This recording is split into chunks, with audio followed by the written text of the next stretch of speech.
iniciar a nossa reunião agradecendo a presença de todos os colegas.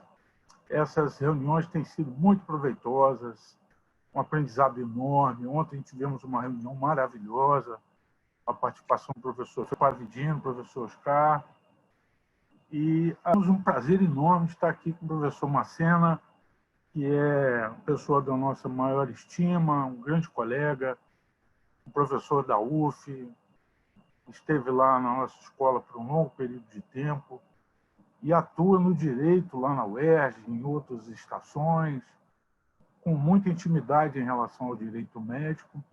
É uma honra recebê-lo, professor. Um grande prazer reencontrá-lo. Queria que o senhor desse as suas primeiras palavras para o encontro iniciar, antes da gente efetivamente começar o assunto. Primeiro, a recíproca é verdadeira. Agradeço o seu convite e o prestígio dos demais companheiros de longa data, tanto na prática como na docência, e que vem compartilhando esses ensinamentos com essa galera aí de primeira classe há muitos anos. Não é? Estamos aqui para discutir os temas, afetam a todos nós, afetam a sociedade e, sobretudo, afetam aqueles que mais precisam do nosso apoio, da nossa contribuição, que são aqueles que estão deitados lá no leito, né? Já estive lá algumas vezes, sei o quanto é ficar internado no CTI daquele, fecha aquela lona, né, Oscar? E não é fácil, né, cara? Então, estamos aí para discutir esses temas polêmicos, sobretudo quem está lá na ponta, que está enfrentando as diversidades e que nem sempre conta com os empregadores, com o governo e com a instituição. A defesa é feita pelo autoconhecimento mesmo. Então, é um prazer estar junto com vocês hoje. Professor, quando nós conversamos para a possibilidade de um tema para a gente conversar, o senhor me propôs algo muito especificamente para preenchimento da declaração de óbito. E nós estamos na pandemia com uma série de intercorrências que advêm do óbito propriamente dito, em estado de pandemia, e está gerando uma discussão sem fim, né? Tem participado de algumas, fala-se em apenas declarar efetivamente quando se tem um teste positivo, não colocar ou colocar suspeita de Covid. Então, esse é o primeiro passo, né? A metade da nossa reunião hoje girará em torno disso. E a palavra está aberta, o senhor fica à vontade, o tempo que for necessário. Então, posso começar fazendo aqui os comentários iniciais para depois abrir para a discussão? Claro, à vontade. Justamente essa discussão, né? A discussão sobre a responsabilidade médica do preenchimento da declaração de óbito. E o que está em meio a toda essa polêmica refere-se às situações que se estão atribuindo a causa básica da morte como suspeita de coronavírus, né? Então, a gente sabe que é o seguinte, a declaração de óbito é um documento público padrão de nível nacional sobre o Registro Nacional de Dados de Causa-Morte para fins de estudos epidemiológicos, estatísticos e formação das políticas públicas. Portanto, a inclusão de dados que não retrata a causa-morte em si são dados que beiram ao extremo de dados falsos. E isso tem repercussão no mundo ético, no mundo jurídico e nas políticas públicas, não é? Além da repercussão jurídica, sobretudo, para a responsabilidade do médico, porque a distorção desses dados estatísticos, né, com fins sanitários, ele se reflete até a possibilidade de tipificação de crime. Você introduzir uma informação que não é verdadeira em um documento público desse nível é concebido como crime. Então, a polêmica que surgiu foi a seguinte. Se o paciente tiver, por exemplo, um seguro de vida e o médico atestar como causa-morte suspeita de Covid-19, sem a devida confirmação do laboratório, e aqui a gente sabe que muitas vezes faz o exame e leva tempo para o exame sair. Às vezes o paciente é sepultado e não saiu o resultado do exame. Aí que vem o ponto neufrágico dessa discussão, exatamente que fica ali do fio da navalha, né? Por outro lado, quando a seguradora depara-se com essa declaração de suspeita de causa-morte, suspeita não prova nada, é suspeita.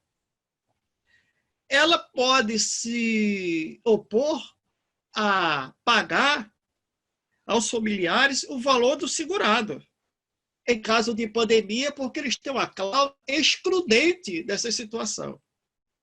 Então, o problema é que depois do sepultamento, sobrevier o teste negativo. A família irá cobrar esse dano de quem? Ele não vai cobrar esse dano da instituição, porque a instituição vai tentar sair dessa seara e vai colocar a culpa no médico, vai dizer, não, a responsabilidade do preenchimento da declaração de óbito é do médico. E, por outro lado, vai recair essa responsabilidade desse dano sofrido pela família em cima do médico. E o médico fica exposto. Não é? Então, isso serve de um alerta para aqueles que julgam apenas baseados na clínica, porque a clínica não é soberana, pois não basta o quadro de compatibilidade com o Covid-19. Neste caso, qualquer juíza certamente dará ganho de causa à família e o profissional é quem está exposto lá na ponta, né? E é quem poderá arcar com os danos sofridos pela família das vítimas. Nesse aspecto, a gente sabe que onde tem prejuízo, onde tem dinheiro, onde tem perda, a família vai correr atrás. Com certeza. Vai correr atrás. Pois bem, então, essa discussão começou lá em São Paulo, né? Com aqueles protocolos do governo de São Paulo, lá no dia 20 de março, exatamente. Então, foi estabelecido aqueles protocolos que todos os óbitos confirmados com Covid-19 deveriam ser classificados com o CID B32, que é infecção por coronavírus de localização não específica.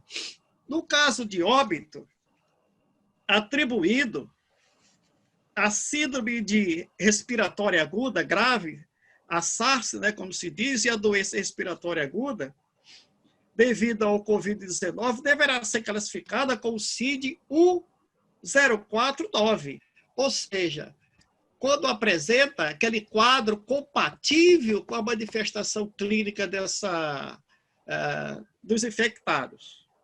Aí outros governadores seguiram esses protocolos, inclusive o CREMERGE, ele veio apoiando uma nota técnica sobre o preenchimento da declaração de óbito de Covid-19, confirmado e não confirmado, emitida em conjunto com o Instituto de Estudo em Saúde Coletiva, a Secretaria Estadual de Saúde, os serviços farmacêuticos, né, SF, e a Secretaria Municipal de Saúde.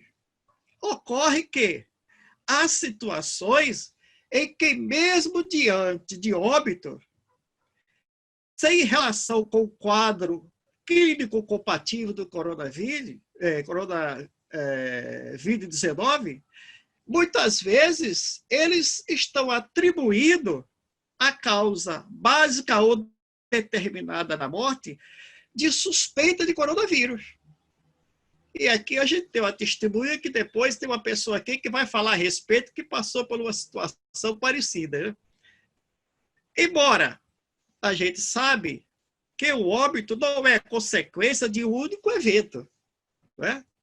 Mas suspeita não prova absolutamente nada. E depois do sepultamento, se o teste vir negativo, a repercussão vai ser grande. E, sobretudo, a repercussão para a família. Como é que a família vai provar isso? Né? Então, o que eu levanto aqui é o seguinte: independente da causa determinada, da interveniente ou básica sobre o registro da declaração de óbito, não se admite colocar como causa-morte uma causa que não seja determinada e comprovadamente. Não diria que nessas situações se enquadra no artigo 302 do Código Penal, que é dar ao médico, no exercício de sua profissão, atestado falso nesse caso. Mas, por outro lado, certamente, vai se enquadrar da moldura do artigo 299 do Código Penal, que diz respeito à falsidade ideológica. E essa falsidade ideológica se refere ao conteúdo do documento. E aqui é o ponto que eu quero trazer à discussão. E essa inverdade do conteúdo do documento pode aparecer de várias formas, tanto na existência ou não de uma enfermidade, do tipo de patologia que causou a morte, do agente causador da morte ou qualquer informação que não seja verdadeira. Não é? Então, alterar a verdade desse documento, embora a gente saiba que é uma situação muito difícil de quem está lá na ponta, que precisa da declaração de óbito, mas que não tem ainda o resultado do exame, a gente sabe que é uma situação muito difícil. Mas isso, por outro lado, não se pode deixar de imiscuir a responsabilidade daquele profissional que está com essa, vamos dizer, com esse abacaxi na mão, né? Pois bem, na ponta, quem poderá ser responsabilizado, na verdade, é o médico, né? Ele pode responder da esfera criminal e, certamente, da esfera civil, por culpa subjetiva, seja com base no parágrafo 4º do artigo 14 da Lei Consumerista, seja com base no artigo 96 ou 927 do Código Civil, decorrente da constatação de um ato culposo ligado a um erro de diagnóstico. Porque, na verdade, isso aí configura também o erro de diagnóstico. E aí, como é que fica? Não é? Agora, com relação à prevenção, que no direito chamamos de exclusão da ilicitude. Esse ponto eu acho importante a gente discutir, porque a gente colabora com os colegas no sentido de evitar as consequências de, muitas vezes, um ato não pensado, porque você fica naquela situação que chega um momento que você não pensa, você não mede as consequências, né? Nós temos, por exemplo, os protocolos, né? O Ministério da Saúde tem endereçado diversas orientações, né? E alguns conselhos e autoridades públicas sobre a matéria, cujo conteúdo traz um norte de condutas médicas desse cenário tão atípico que ora vivemos, como no caso de pandemia. Então, a premissa definitiva e a premissa marcadamente presente dos protocolos é a de que o teste deve ser obrigatório, ou seja, obrigatoriamente deve ser realizado em todos os pacientes que vieram a óbito com suspeita de Covid. Isso, todos os protocolos que eu li dão essa orientação. Desde que, pelo menos, seja compatível com o quadro clínico. Nesses casos, os protocolos vêm orientando no sentido de que se atribua como causa ou circunstância que iniciou a cadeia de eventos mórbidos, conforme aqueles critérios estabelecidos nas letras A, B, C e D da parte 1 e da parte 2 da declaração de óbito, né? Seja descrito como provável para a COVID, suspeita para a COVID, as orientações têm nesse sentido, e ainda de forma mais prudente, né? Morte a esclarecer, aguardando o exame. Porque se ele coloca todas aquelas cadeia de eventos mórbidos, infecção respiratória, aquele quadro, e ao final, lá na causa básica ou determinante, morte a esclarecer, seria uma forma de excluir dessa responsabilidade, porque eles não estariam dizendo que era suspeita, nem também estaria confirmando, apenas preenchendo aquele item A, B, C, e no final da causa básica, como morte a ser esclarecida. Então, essa é uma conduta que, no meu modo de entender, parece ser razoável, né, diante do contexto da pandemia e da própria escassez de testes laboratórios e do próprio colapso do sistema. Então, a gente vê aqui várias orientações. Tem, por exemplo, a orientação da portaria do Ministério, do Conselho Nacional de Justiça, inclusive, que vai nesse sentido também. Ocorre que tem outro aspecto que gostaria de chamar a atenção, que é com relação ao protocolo do CREMEG, que vem orientando desde o final de março, apoiado na nota técnica sobre o preenchimento da declaração de óbito para a COVID, né, emitida, conforme eu já falei, em conjunto com o Instituto de Estudo em Saúde Coletiva, da Secretaria Estadual de Saúde, dos Serviços Farmacêuticos e da Secretaria Municipal de Saúde, uma orientação que, do meu ponto de vista, me chamou muito a atenção o aspecto jurídico.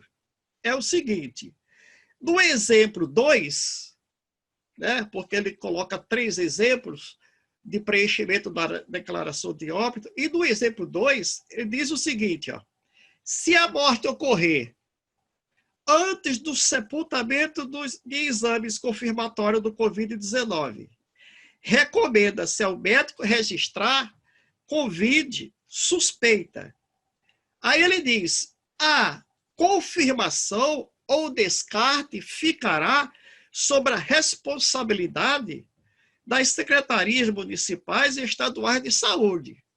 Pois bem, veja só, coloca sobre os ombros das famílias, já espedaçada pela tragédia da pandemia e machucada pela perda até do luto, porque muitas vezes não tem possibilidade nem de acompanhar o funeral, né? Quando chega do cemitério, já foi sepultado o seu ente querido, uma responsabilidade que não é da família. E a família não tem condição de correr atrás por falta de conhecimento. O que acontece? A família vai ter que ser obrigada a se dirigir à Central de Regulação de Óbitos, mediante o resultado do exame, para apresentar o teste negativo, na tentativa de obter um documento para poder provar, junto ao cartório, que a causa-morte não decorreu do coronavírus. Não é? Mesmo assim, a família ainda corre o risco da seguradora se recusar a pagar o seguro de vida, pois o documento verdadeiro de validade para essas seguradoras, e as seguradoras, todo mundo sabe, eles vão se pegar ao máximo a possibilidade de não querer pagar o seguro. Não é? Aí volta a responsabilidade em prejuízo da própria família. E, consequentemente, como a família se vê diante da perda de um seguro, vai recorrer a quem? A quem preencheu o atestado de óbito. Então, vai acabar sobrando essa banana, se o médico não tiver muito cuidado como trabalhar isso aí, para o próprio médico, né? Então, colocar na declaração de óbito apenas uma suspeita de coronavírus, sem essas precauções, o profissional ele fica totalmente desprotegido e certamente é ele que vai arcar com as consequências posteriores. Não só da responsabilidade ética, civil e criminal. Olha que situação dramática. Uma situação que a gente não vivia. Em síntese, para resumir, o que eu estou dizendo? Siga os protocolos, as recomendações. E, do meu ponto de vista, ao invés de colocar na declaração de óbito suspeita, coloque morte a esclarecer. Porque aí você vai se apoiar no protocolo. Uma vez você se apoiando no protocolo de natureza sanitária, com peso de uma instituição sanitária e do governo, você vai excluir, tirar o peso das suas costas, essa responsabilidade de amanhã ter que pagar a indenização da pessoa que sofreu o dano, ou seja, a família, né? Agora, tem outra coisa para a gente discutir, mas eu vou deixar aberto aí, que depois a gente troca ideia. Como é que se faz o nexo causal disso aí? O nexo causal é feito com o prejuízo em relação à perda do seguro que não foi conseguido pela família, em detrimento de que foi atribuído como suspeita da causa-morte. E a seguradora vai se prender a essa questão para tentar tirar sua responsabilidade. Tá certo, pessoal? Essas considerações que eu gostaria de fazer e está aberto aí para discussão aí. Nisso, eu lhe fazer algumas perguntas. Fala aí. A questão da responsabilidade objetiva e subjetiva nessa história. A gente sabe que o colega de plantão, ele pode não necessariamente ser o médico responsável pela condução do caso clínico, o médico assistente, e o óbito acontece durante o plantão. E ele faz a declaração. Inadvertidamente pode colocá-la suspeita. Não existe a possibilidade de responsabilizar a instituição junto com o médico nesse contexto, não? Claro. Só que é aquilo que eu falei logo no início. A instituição vai querer tirar o corpinho dele, dizendo o seguinte: cabe ao médico e é de sua responsabilidade o preenchimento. Só que eles esquecem também que não tem como tirar o peso da responsabilidade solidária, porque muitas vezes não, sempre o médico é orientado pelo diretor técnico do hospital, cara, da instituição. E, aliás, é muito melhor o advogado mais experiente ter essa visão, porque nem sempre o médico lá da ponta vai ter condição de arcar com esses danos materiais. E a instituição vai ter como abarcar e responder pelos danos materiais. Então, há sim sempre a possibilidade de enquadrar a instituição na responsabilidade objetiva. Mas é aquilo que eu te falei, eles sempre vão querer se esquivar dessa responsabilidade. Mas tem outra coisa ainda. A gente sabe que, especialmente em instituições particulares, o que está acontecendo? O médico não é mais funcionário da instituição. Ele é prestador de serviço. Entendeu? Então, na verdade, o médico e o pessoal novo estão sendo explorados e me parece que eles estão sem condição de sair desse quadradozinho aí. Quando você interna, por exemplo, você recebe o termo, não de consentimento livre esclarecido, você recebe o termo de responsabilidade. E sabe o que a instituição coloca lá? Tudo que se refere ao tratamento e ao diagnóstico é de responsabilidade do prestador de serviço, o médico contratado aí. Olha que situação. Eu compreendo o seu entendimento e queria também reforçar um outro questionamento. O grande problema na produção da declaração, com essa discussão que a gente está exclusivamente para o seguro, a família está à mercê de um prejuízo, um dano exclusivamente relacionado ao seguro, ou existe outro tipo de questão judicial que pode estar envolvida nisso? A criminal, por exemplo. Porque você colocar uma informação que não condiz com a causa-morte e o atestado de óbito tipifica uma falsidade ideológica. Ainda tem esse outro complicador. Pode chegar ao CRM isso, né? Pois é, entendeu? Sim. É complicado, a situação é muito complicada, quem está exposto lá. Entendeu? Eu gostaria de embasar tudo que o meu querido amigo Dr. Macena falou. Houve uma discussão dentro da Câmara Técnica do CREMERG. O coordenador não concordou. O coordenador acha que seguradora não pagar seguro por causa de coronavírus é uma lenda urbana, não é? Eu vou lhe dizer, já morreram 20 mil. Né? Há uma previsão matemática que oscila em torno de 88 mil até 120 mil.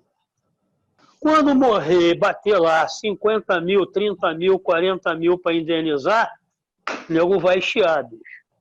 Pois é. O nego vai chiar. Segunda coisa, você vai morrer o papai. O médico botou suspeita de coronavírus, fechou o caixão, não tem velório, nenhuma família vai poder ir lá beijar papai, ninguém pode ir no enterro. Esse dano moral não tem solução, ele está configurado. Deu negativo, está configurado o dano moral. Eu não pude ir lá beijar o meu pai porque você escreveu que era suspeita de coronavírus e não confirmou. Você me impediu de participar do velório do meu pai. Olha só, verdade, cara. Isto, sim, tem uma norma do CNJ e uma orientação do Conselho Regional dizendo que é para você botar suspeita. Na hipótese, e eu estou na hipótese do juiz achar que você tem razão e o Tribunal de Justiça também achar, você gastou 30 mil reais para se defender. Pois é. Colocou muito bem uma cena para plantonista de casa de saúde particular. Ele está sendo contratado como pessoa jurídica. Então, querido amigo, responsabilidade objetiva da empresa dele. O hospital deu ação. Ok, ele entra em ação regressiva contra o médico. Ele denuncia a lide, se puder, se não puder, ação regressiva. Eu vou buscar em você o prejuízo que eu paguei por conta da falha que você cometeu.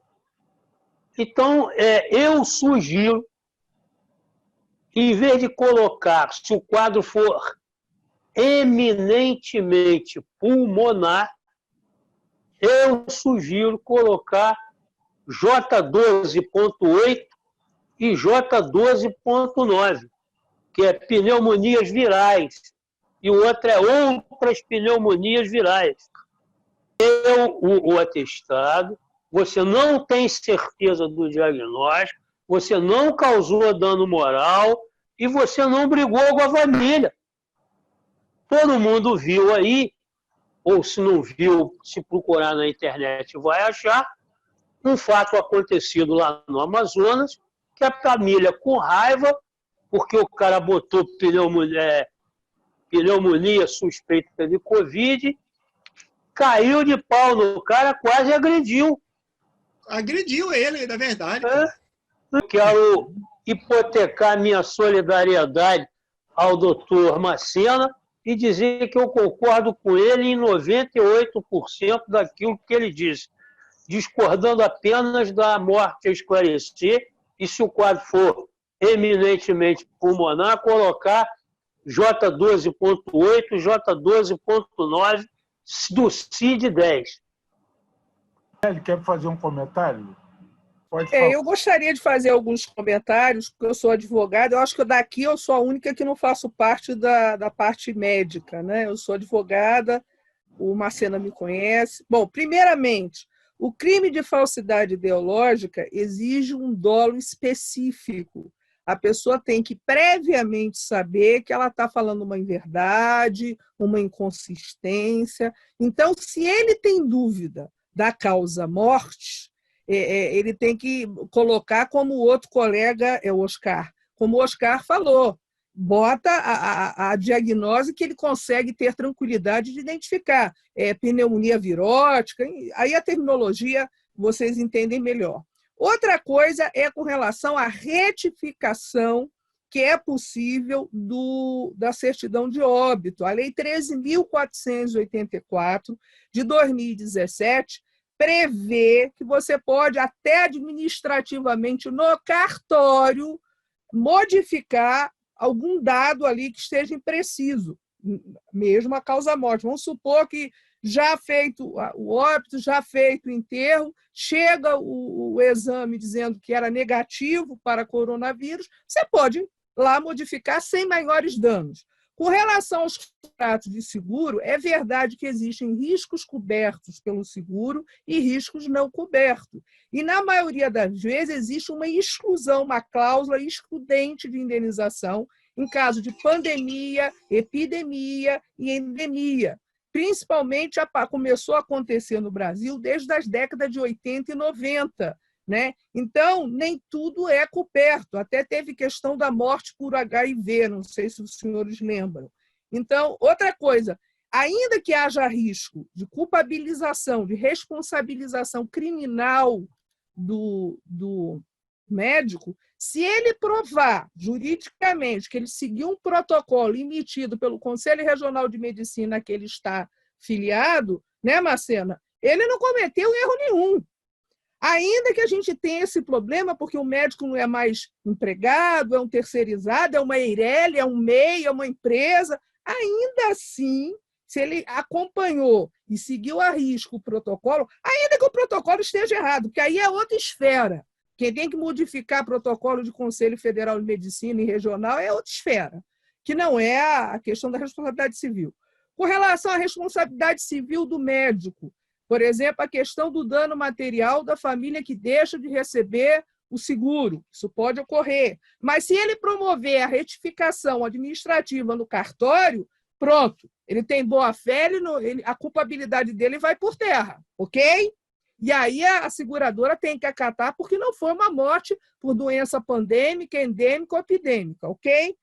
Outra coisa, se não for possível administrativamente alterar a causa-morte, judicialmente o médico pode capitanear a ação e modificar judicialmente essa causa-morte, o que também lhe resguarda quanto à responsabilidade civil. Vou falar uma coisa aqui que vai parecer um pouco do advogado-diabo. O médico é um ser humano. Ele pode estar errado, ele pode errar, ele pode estar pressionado por uma carga laboral quase que escravocrata, e aí a gente tem que levar em consideração que ele não desejou errar. Então, o crime de falsidade ideológica dificilmente vai ser tipificado, porque ele não teve o dolo específico, a intenção específica, eu vou errar aqui para sacanear a família, para evitar que o cara faça um enterro como todo mundo faz. Eu tenho certeza disso. Agora, o que tem acontecido aqui no Rio de Janeiro, o que me causa espanto, e eu gostaria de saber dos senhores qual é a opinião, é que, ao invés de se emitir a certidão de óbito, estão se enterrando com declaração de óbito. Apenas, tão somente. Aliás, no chat eu botei do Ministério da Justiça, eu botei um e-bookzinho que fala da declaração de óbito, das obrigações, etc., só para ajudar ao debate. Agradeço por me ouvirem. É isso mesmo. Posso fazer só uma observação, Gisele? foi justamente esse aspecto que você colocou que me causou preocupação na orientação do CREMEG, porque colocou sobre os ombros da família uma responsabilidade que não é dele. Ele tem que correr atrás e, na central de regulação de óbito, tentar modificar isso, tentar provar. Entendeu? Essa, além da dramática situação que a família está passando, tá? Família espedaçada, no seu luto, tudo isso, ele vai ter que correr atrás numa situação que ele tem que se dedicar a direcionar seu sentimento para a perda do seu ente querido, tem que prover conserto de questões administrativas que não cabia a ele. Não, veja bem, o médico, o que eu estou defendendo, doutor Macena, é que o médico pode tomar iniciativa, uma vez consagrado em teste a negativa, dele ir lá alterar administrativamente. E se ele não conseguir, que já há uma lei nesse sentido, até citei, Lei 13.484 de 2017, ele vai judicialmente, isso em si já mostra que ele errou, mas errou de boa fé, ele não usou dolo nenhum, ele não promoveu a causa-morte ser atestada por dolo. Eu sou ex-aluna do professor, também fui colega do Oscar, no IML, então, por acaso, o atestado de óbito foi objeto de trabalho para mim durante muitos anos. E esse fato aconteceu com a minha mãe. Minha mãe faleceu no dia 15, último agora, e de abril, ela tem uma internação de 30 dias, onde foram realizados 2 exames de Covid. Por estar na pandemia, ela não tinha clínica de Covid. E ela tinha uma pneumonia, a gente fala que é de ambiente, né? Comunitária, e faleceu de insuficiência renal. Em nenhum momento ela apresentou nenhum sinal, sintoma, imagem radiográfica, nada que sugerisse Covid.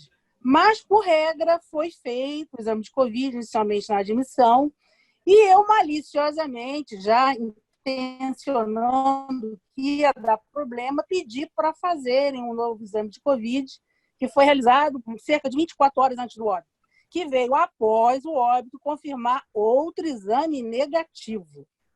Então, o que eu questiono aqui é o seguinte: eu nunca vi suspeição em morte, a não ser no crime. Tá?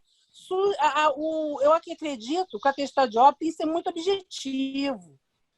Eu já fui várias vezes ao tribunal de júri, ser questionada por promotor, se o médico viu todos os sintomas, toda a parte clínica dela, e mesmo assim sugestionado, orientado por uma regulação, né? Quer dizer, uma recomendação não supera uma lei, né?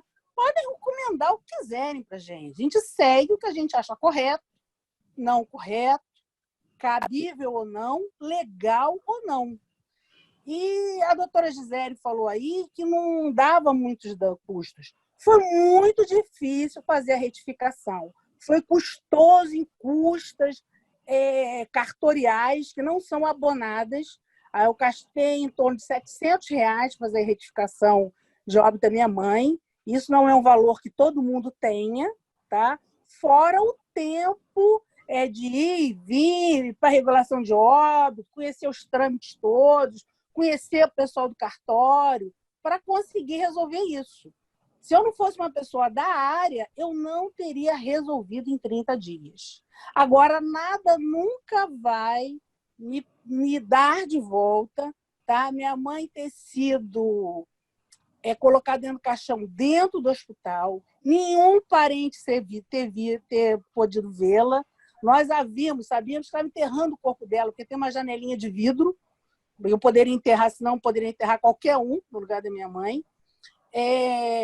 O papa defunto, né, da funerária, chegou, pegou rapidamente o caixão, levou desesperadamente o caixão, chegou no cemitério, jogou o caixão da minha mãe dentro da cova. Eu, a caminho, não consegui chegar a tempo de ver só isso, o caixão da minha mãe descer dentro da cova. Eu não pude isso. A gente não teve luto, a família não se reuniu, tá? Então, o luto não aconteceu. Meu luto está sendo um torcicolo desesperador há 3 semanas no meu pescoço, que está me incomodando muito. Porque Olha o dano moral aí. Olha o dano moral, exatamente.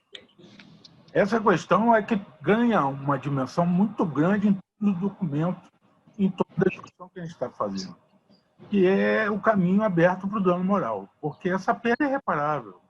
Do ponto de vista físico, objetivo, não há como reparar todo o sofrimento. A gente sabe, né, que você pega um juiz aí que acha que o princípio da prudência não foi observado e que você, não tendo certeza, não deveria ter colocado suspeita e condena aí em R$10.000, mais os honorários do advogado, mais correção monetária, mais juro de 1%, e ganhei na segunda instância. Ganhei na segunda instância, mas continuo tendo que pagar aí a doutora Gisele. Sabe, isso tudo tem despesa. Fora a sua Doutor Oscar, só um minuto. Doutor Oscar, a doutora Lenira tem toda a razão, porque esse enterro restritivo, essa falta de despedida da família, de velório, etc. e tal, isso caracteriza um dano moral. E mais, o fato dela, ela às vezes, por conta do seguro, deixar de receber a indenização do seguro de vida porque está lá como coronavírus, doença pandêmica. Então, o que se deve fazer? Quando ela falou a certidão de óbito não cabe provável, né, divagações, tem que ser com certeza. Não tem certeza, é aquilo que o senhor indicou. Bota lá, como é que é? J o quê, doutor? J18, né? Nossa, tem até ponto. Ou então morte é esclarecer. Ou morte é esclarecer. Pronto. Mas, às vezes, no Instituto de Medicina Legal, quando não chega à conclusão, o que se atribui? Morte indeterminada. Exatamente. O legista pode fazer. Aqui no Rio, fizemos uma discussão com o corregedor do CAEMERGE. Na visão dele, essa proporção que a gente está dando às questões morais relacionadas à cultura latino-americana, né? Nos Estados Unidos seria visto de uma maneira completamente diferente, seca, e sem tanto a valorização quanto a gente dá aqui, especialmente no Brasil. Vou falar com o senhor um pouquinho sobre as questões do INSS. É um assunto também de grande importância, importante. A gente tem aí uma discussão enorme no Tribunal Federal aqui no Rio de Janeiro, de algumas resoluções que estão sendo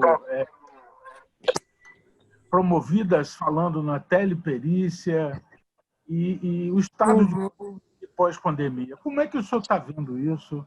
Quais são as suas impressões sobre a questão das perícias do INSS? A pergunta que se faz é a seguinte: é possível, no momento de pandemia, realizar perícia por meio da telemedicina? Existe amparo legal? Não é? Bom, vou fazer algumas exposições de conteúdo e de fundamentação para depois a gente discutir. Bom, primeiro, a perícia é um meio de prova jurídica. É um exame médico qualquer. Portanto, ela exige o exame mais rigoroso, o exame presencial. A telemedicina, a gente sabe que tem limitações, né? Impossibilidade, por exemplo, de se realizar o exame físico. Se no exame presencial, muitas vezes, ainda há tentativa de simulação, imagine pelo telemedicina. Não é? Exatamente. A perícia, esse é outro aspecto, a supremacia é das leis processuais e leis específicas. As normas dos conselhos são mais afetas a orientações sobre a conduta ética do profissional. Pois bem, como é que se resolve isso? Nós temos que ver o que a lei diz. Né?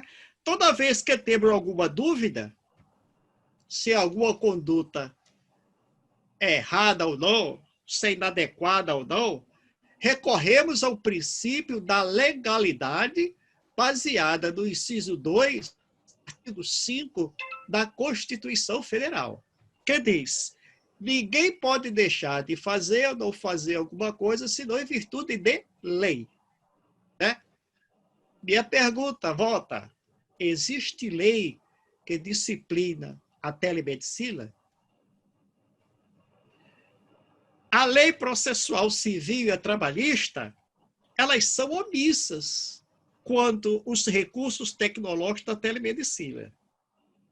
Porém, agora, recentemente, fruto do projeto apresentado, que foi transformado na Lei 13.846, de 18 de julho de 2019, que é aquela lei que institui o programa especial para análise dos benefícios de indícios de irregularidade.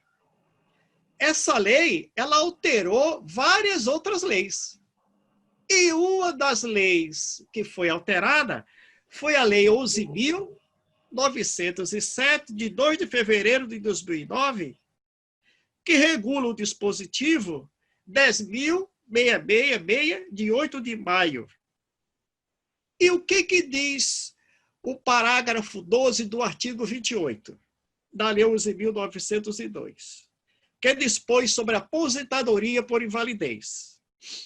Esse parágrafo passa a vigorar com a seguinte redação: nas perícias médicas, onde foi exigido o exame médico presencial do requerente, ficará vedado a substituição de exame presencial por exame remoto à distância na forma da telemedicina ou tecnologias similares. Portanto, ao contrário, temos uma lei que veta. Né? Inclusive, eu me vali um pouco do conhecimento do nosso mestre Paravidino. Eu andei discutindo com ele, perguntei: Paravidino, tem alguma situação que imprescinde a questão do exame físico? Né? E me parece que Paravidino concordou comigo, não prescinde, o exame físico é necessário. Né? Pois bem, a questão é, em relação à perícia, para avaliar o grau de capacidade do segurado, ou mesmo dependendo de aposentadoria por invalidez, existe a possibilidade de emitir um laudo desprezando esse exame físico? Me parece que não. Não é? Entendo que a perícia não presencial, só em caso de morte, né, que pode ser de forma indireta, e até mesmo aqueles casos onde o paciente está internado, o médico tem que ir lá no local. Não é? Bom, vamos caminhar um pouco para ver a base legal. A resolução CNJ 317, de 30/4 de agora, de 2020, que está sendo tratado, inclusive, no julgamento do STF, autoriza a perícia indireta por telemedicina e ações que se discutem benefícios previdenciários por incapacidade ou assistência enquanto durarem a pandemia de novo coronavírus. Porém, ela põe uma série de condições. Né? O parágrafo único, o parágrafo primeiro, ou melhor, do artigo 1, diz o seguinte: a perícia do formato estabelecido no caput deverá ser requerida ou consentida pelo periciando. Portanto, se o periciando não consentir, também não procede. Mais adiante, o parágrafo 3º diz o seguinte: se o médico entender que todos os subsídios dos documentos forem suficientes, cabe a ele aguardar até que se retorne à situação da viabilidade da perícia presencial. Portanto, ela não libera. A medida provisória, aquela 927 de março agora de 2020, que dispõe sobre as medidas trabalhistas para o enfrentamento do estado de calamidade pública, em seu artigo 3º, ela trata do teletrabalho. Portanto, não fala da telemedicina. Teletrabalho é outra coisa.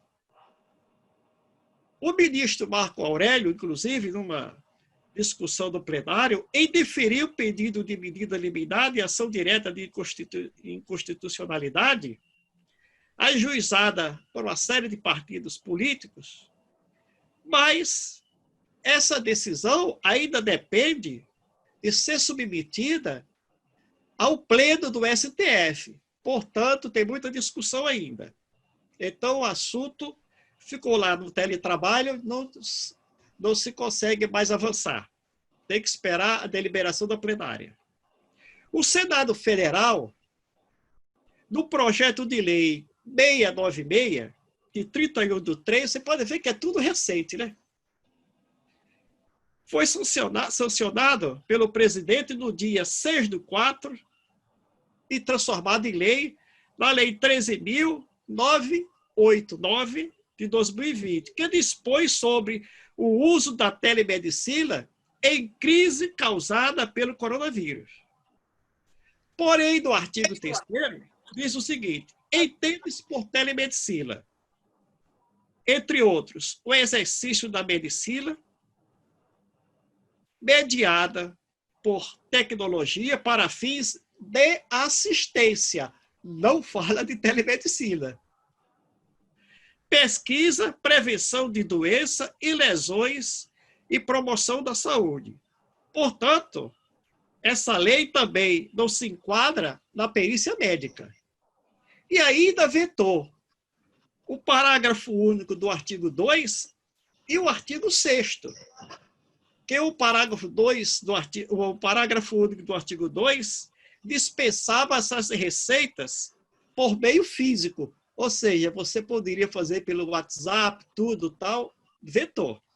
E o artigo 6º também foi vetado porque, após passar a pandemia, deixava a regulamentação a cargo do Conselho Federal. E, segundo o entendimento do presidente, não pode essa matéria ser regulada por resolução, né? Tem que ser por lei.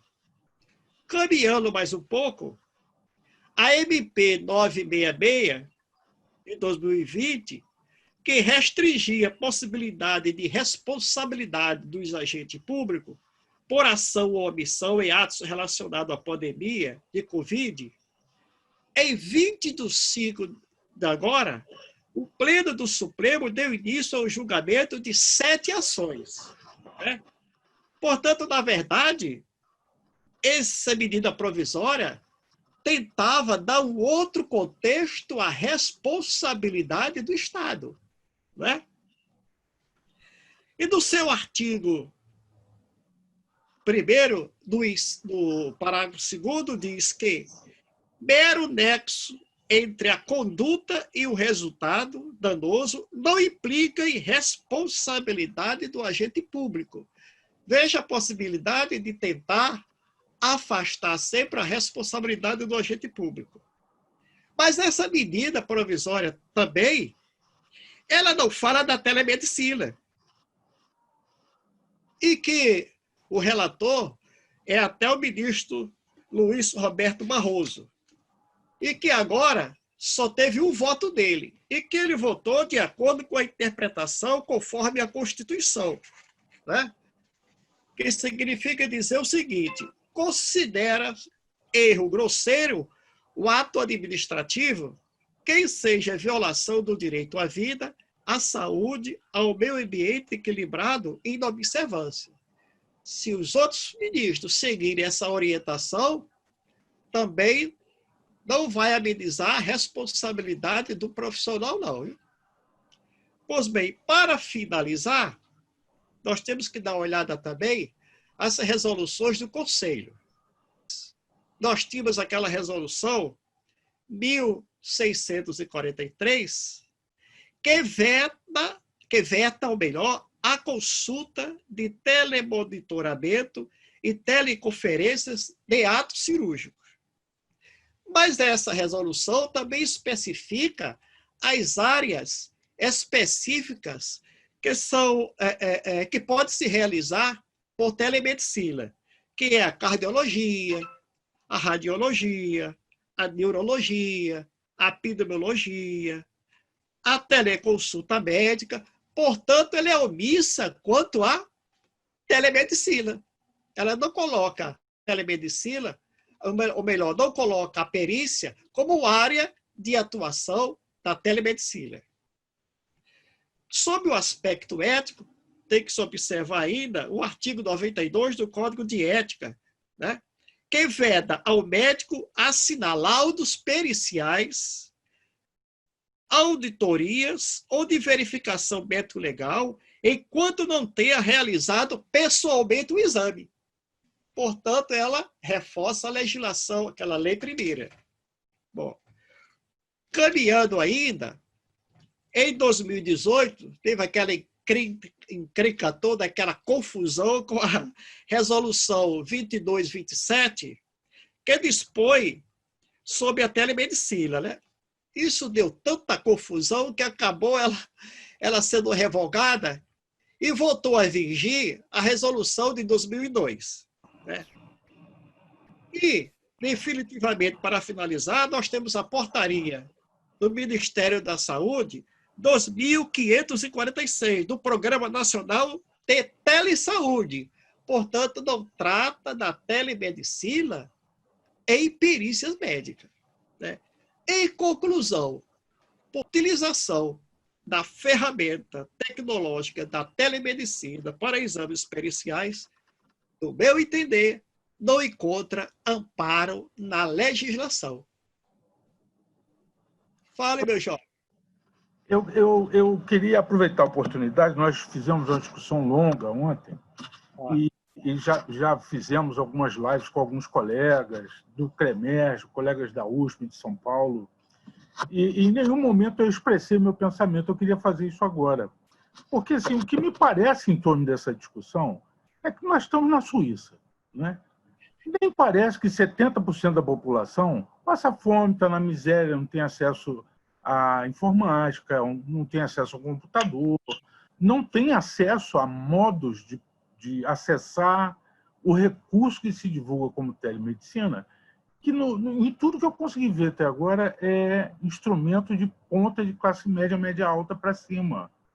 E a gente, em relação ao INSS, é uma população de classe média baixa, né? Gente pobre, que não tem acesso a nada disso. Em alguns momentos, as pessoas falam em torno disso, com todas essas eu acho muito profícuo a gente deixar na gravação. Todas essas informações técnicas que o senhor trouxe, mas também lembrar um fato importante. O ato pericial não é assistencial. Né? O que incomoda nisso é que as pessoas entendam que o perito vai sentar na frente de uma tela, vai conversar com o periciando e vai deduzir, tecnicamente, que não há aquilo que é mais frequente, mais comum na perícia, que é a simulação.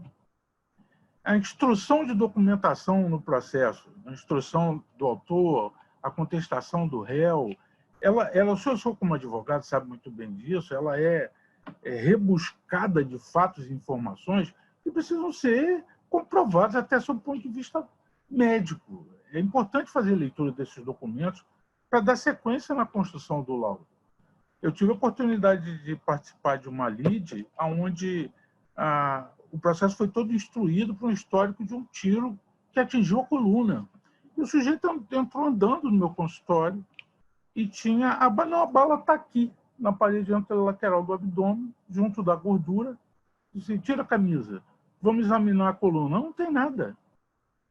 Que existem fatos jurídicos e infinidade de processos que vão para o Tribunal de Justiça Federal que não fazem o menor sentido.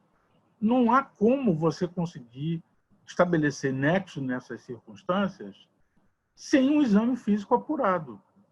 Então, assim, eu sinceramente, a minha opinião pessoal, a primeira vez que eu vou expressar isso, eu não vejo maneiras de fazer teleperícia. O senhor trouxe a documentação mais recente, mais atual, o senhor fez o histórico do que está acontecendo hoje no Brasil com a pandemia em relação às instituições. Ainda tem as questões práticas e de infraestrutura para viabilizar a implementação dessa tecnologia que eu não falei, para deixar para a gente discutir. Né? Eu estou acostumado a fazer telecomunicação através do Ministério da Educação. Eu fiquei um bom tempo na frente da residência muito profissional. Então, a gente fazia, a gente via como é complicado a infraestrutura de você reunir 26 membros de uma universidade em uma tela para discutir. Meu amigo, não é mole não. Imagine com relação à perícia, né? E do outro lado, o periciano.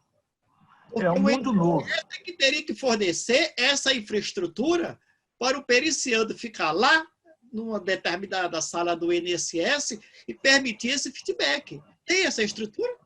Não tem. Não vejo nada disso como possibilidade a curto prazo. Nesse ponto, eu acabo ficando com o professor. O professor Paravidino ontem fez algumas considerações nessa direção que eu fui refletir e é pertinente. Sabe? Tem certas coisas que a gente... Peraí, vamos fazer? Vamos. Mas vamos mais devagar, vamos é um caminho coerente para poder fazer. Né? Porque os custos disso também não se discute. Quem é que vai arcar com isso? Os valores do ato pericial, na maioria dos tribunais, só cai. E a valorização do médico tem que ser lembrada. Então vamos lá. Hoje houve uma reunião da Câmara Técnica de Perícia Médica do Conselho Federal de Medicina e a teleperícia voltou a ser discutida e voltamos a nos posicionar diametralmente contrários. Ou seja, o Conselho Federal de Medicina entende antiética a teleperícia. Muito bem. Temos aí o parecer 03 de 2020 e agora um parecer 08 de 2020. Esse 08 eu ainda não decorei exatamente do que trata, mas tem algo a ver com isso aí. Segunda coisa, uma das integrantes da Câmara Técnica de Perícia Médica, do CFM, foi fazer uma discussão com o pessoal do CNJ à tarde, hoje. E um dos integrantes do CNJ perguntou a ela qual era a lei que obrigava o médico a examinar o paciente. Eu, banco, o professor Paravidino já esteve no meu consultório, o doutor Carlos Chagas já esteve no meu consultório, Rezende, que está aí escondido, também já esteve lá. Eu tenho a estrutura toda montada, eu tenho material para examinar, eu tenho tudo que eu preciso para trabalhar. O Tribunal de Justiça, na sua maioria, tem uma sala de perícia onde a maca é usada para botar processo físico e não tem lugar para examinar o paciente. Mas eu não vou discutir isso. Eu não farei teleperícia. Só vou fazer uma coisa dessa o dia que eu me mudar para a Bélgica. Porque, como você, doutor Carlos Chagas, colocou perfeitamente, nós temos um país, a Belíndia, não é? Onde os juízes, os legisladores moram na Bélgica. E o resto do povo na Índia. Mas naquela parte da Índia, ou de Ipiíba, né? De Ipiíba, aqui em Maricá, onde não tem sinal de celular, cara. Como é que eu vou fazer uma teleperícia? Nem a teleentrevista eu vou conseguir fazer. Não é? Como é que eu vou fazer isso? Eu, primeiro, também não sei fazer isso. E eu quero dizer o seguinte, não podemos confundir a teleperícia com perícia indireta. Perícia indireta é uma coisa, teleperícia é outra, prova pericial simplificada, que até agora ninguém me explicou exatamente o que seja, também é outra. Até porque na prova pericial simplificada ninguém falou quem vai arcar com a simplificação, né? Fica consignado a minha opinião. Eu sou absolutamente contrário à teleperícia. E claro, como respondeu o doutor Machino muito bem, teleatendimento é uma coisa, teleperícia é outra. Não, nenhuma lei dessa fala em perícia, fala em saúde. Em perícia, não. Ok? Aliás, proibido. O artigo 12 o parágrafo 12 do artigo 28 da Lei 11.907 de 2009 veta a teleperícia, a telemedicina. Entendeu? O exame Perfeito. só presencial. Mas eu também queria saber qual é a lei que diz que o juiz tem que sentar numa cadeira. Ele poderia despachar em pé, porque também não tem essa lei, né? Mas, enfim. Ok, um grande abraço para vocês. Muito obrigado pela chance de participar. Um beijo aí no pessoal. Tomaso, Paravidino, Carlos Rezende, Gisele, Lenira, que eu não vi há 300 anos. Grande abraço. Valeu, professor. Um abraço. O professor Paravidino quer falar alguma coisa? Quer acrescentar? Nós estamos já com mais de 1 hora. Já vamos nos aproximando do momento de finalizando. Depois tentar responder as perguntas. A única coisa que eu concordo plenamente, como falei ontem com o Oscar, né? Eu também não faço teleperícia. Eu fui um dos primeiros que fui convocado lá, pressionado para participar. E a juíza virou e perguntou, mas como é que eu vou despachar tantos processos que eu tenho da Previdência com pessoas necessitadas? Eu digo, isso aí não é um problema meu, se a Previdência não resolve lá, não resolve aqui. Aí o CNPJ imediatamente fez uma norma quase que determinando.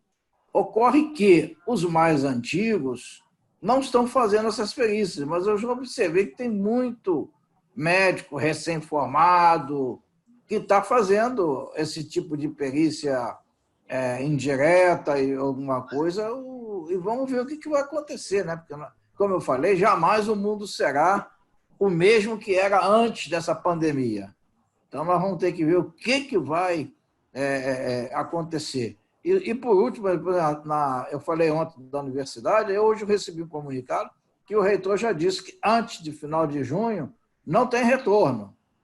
Sim. Mesmo que as coisas melhorem, não tem retorno. E um detalhe, para retornar, nós temos que nos preparar. Como vai ser a partir de agora? Como você vai ter 30, 40 alunos dentro de uma sala que não cabe 20, não há espaçamento. Então, tudo vai ter que ser repensado novamente. E a perícia também, vamos repensar, mas não diretamente. Agora veio o tribunal solicitando que a gente fizesse as perícias no nosso próprio consultório, porque o deles ia contaminar, que não contamina lá e vem contaminar o meu. Exatamente. E eu respondi, o meu está fechado, não entra ninguém lá. Eu não entro lá há 90 dias. É isso aí. Não sai de casa. Não sai de casa. Desde 13 de março eu estou trancado em casa. Não saio, não recebo ninguém. É isso, ficar trancado em casa. É o momento, né? O professor Macena, as suas palavras finais, a gente já está com 1h30 quase, para a gente se despedir e encerrando. Olha só. Marcarmos as próximas, né? Eu gostaria de agradecer a presença de todos, dizer que foi um privilégio participar e discutir com vocês essas questões que afetam a sociedade como um todo e as nossas profissões, né? E dizer que eu estou muito feliz de ver todos aqui com saúde. Eu estou me recuperando de um baquezinho que eu tomei aí, mas a cabeça vai levantar já, ou melhor, já está levantada. E vamos partir para a guerra. É isso. Estou aqui, precisando de mim, estou em casa, à disposição, meu escritório está fechado lá, estou cheio de trabalho aqui em casa, que toda hora alguém me liga, sabia? Então, dizer que foi um prazer para todos vocês. Quando quiser me ligar, pode ligar, porque eu sou nordestino e gosto muito de falar. Eu estou na impaciência de estar preso aqui, que é uma desgraça, cara. Então, vamos marcar outras para a gente conversar mais. Escolhe o assunto aí, que eu discuto até lâmpada com canivete. Professor, é um prazer enorme encontrar o senhor de novo. Prazer ver todos vocês aí. É sempre um aprendizado muito grande estar junto do senhor. Nada, aprendizado é meu. Os colegas atendem vindo participar, é uma alegria muito grande revê-los, porque a gente está todo mundo excluído da convivência, né?